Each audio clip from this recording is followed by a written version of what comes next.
Greetings, members, one and all of the Salivation Nation. Premiums are rising on constitutional silver. Let's explore.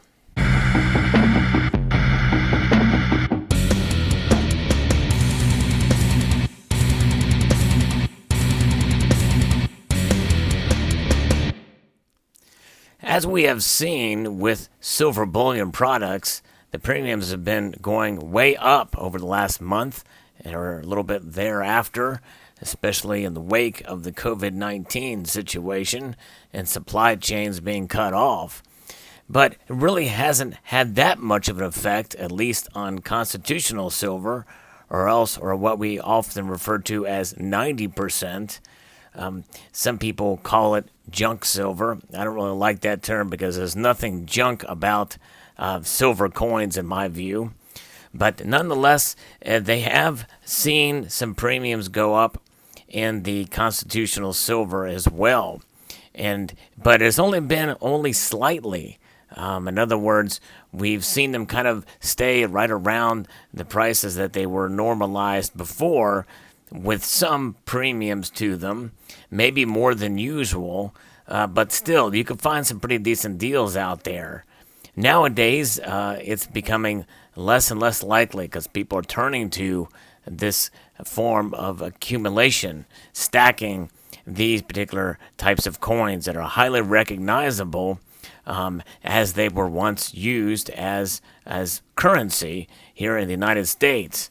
Now, other nations around the world have their own versions of constitutional or 90% or junk silver, but sometimes the various different percentages of the percentage of silver versus other metals to alloy can vary. You know, some have 0.72, some have 0.850, and the like.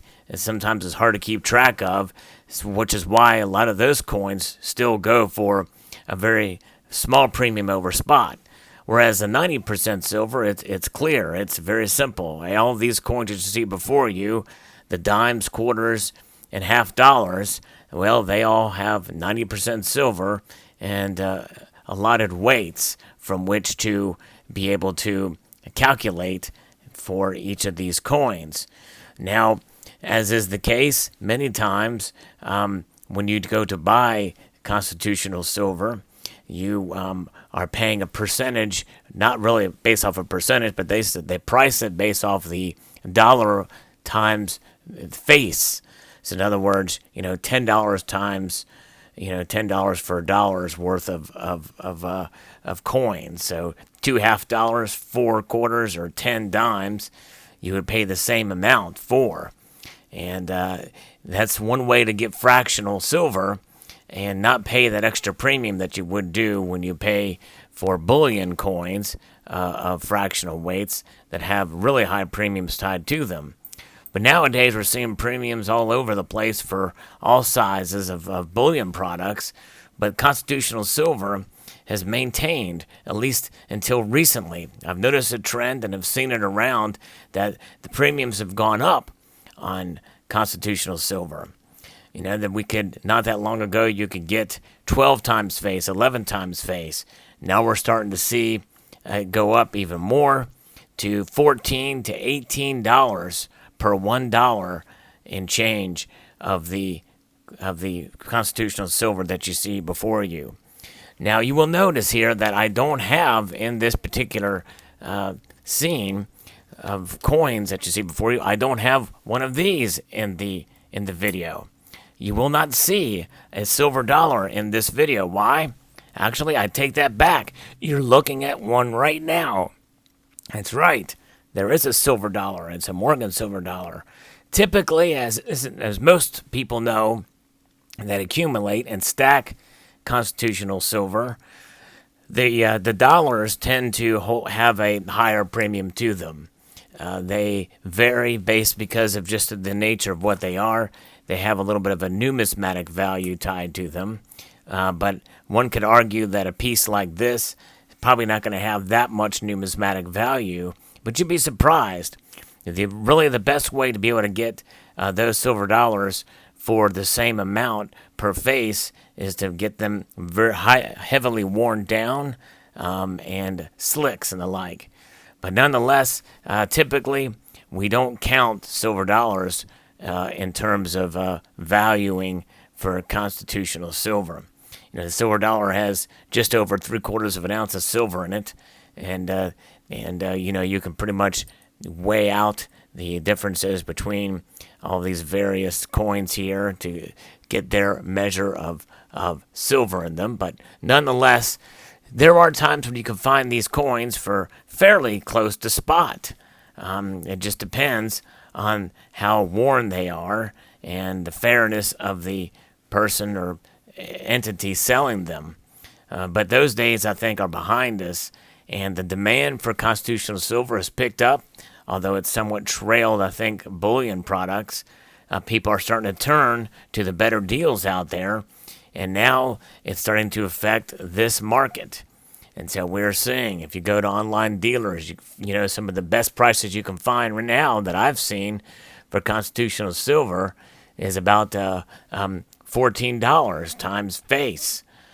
So $14 or $15 for $1 worth of face value of the coins here. And as high as $18 and maybe even $19 per $1, and what we're starting to see prices creep up to that level. So just word to the wise, and we're seeing the silver market continue to play out. Demand continues to be high, and supply chains continue to be cut off, at least to some level, to where some things trickle through and they find their way out there with uncomfortable premiums, especially considering where the prices are. As of the recording of this video, prices for silver price is well above $15 an ounce now. It wasn't that long ago we were at $15 an ounce. So it's not uncharted territory in terms of the spot price is concerned, but it is uncharted territory in terms of the demand for the metal. And the demand is now translating to these coins here into constitutional silver. And so for those of you who have constitutional silver, I think it's a testament to your wise decision making in accumulating this metal. For those of you who don't have these coins and want to get them, well, you'll have to pay a higher premium for them now. And as is the case, like I always tell people, I never buy constitutional silver online. I always get it from either a coin show or at my local coin shop where I can pick through them. I like to find at least semi-decent, especially to the point for the ones that you want to be able to accumulate the weight. You don't want to get slicked, the worn down, because there's less silver, obviously, in the worn down ones, and you're getting cheated essentially. And so that's a lesson I think that can be learned from accumulating these particular pieces. And but nonetheless, it is what it is. Silver is quite an interesting metal, and the unique way to purchase silver with old circulating coins here in the United States and from other nations around the world. Is there a lot of history here? Whose hands have these been through, and for how long were they in circulation? I think it's something quite fascinating and revealing when you hold old coins like this. But also, it's a testament to what true money is, and silver is money. So as you accumulate this metal, look for the best deals out there. I still believe they can be had. It's a lot harder to find them, and we'll see where things go with the price of silver from here on out. I believe we are seeing a recovery of silver, and the COMEX in the actual spot price is starting to go up a bit, and I think we're going to eventually get to where it has been before all this happened, which is around $17 to $18 an ounce. And I believe it will only go up from there. It's just going to take a little bit of time. And even as such, if the supply chains are still tight, well, continue to see high premiums as long as people keep buying at those prices. But the premiums are increasing here on constitutional silver. So it's just a trend I'm seeing out there, and Thought I'd share this with the community. Post your thoughts below. I'd like to extend a multitude of gratitude to you all for taking the time to watch, and encourage you to please rate, share, comment, and subscribe.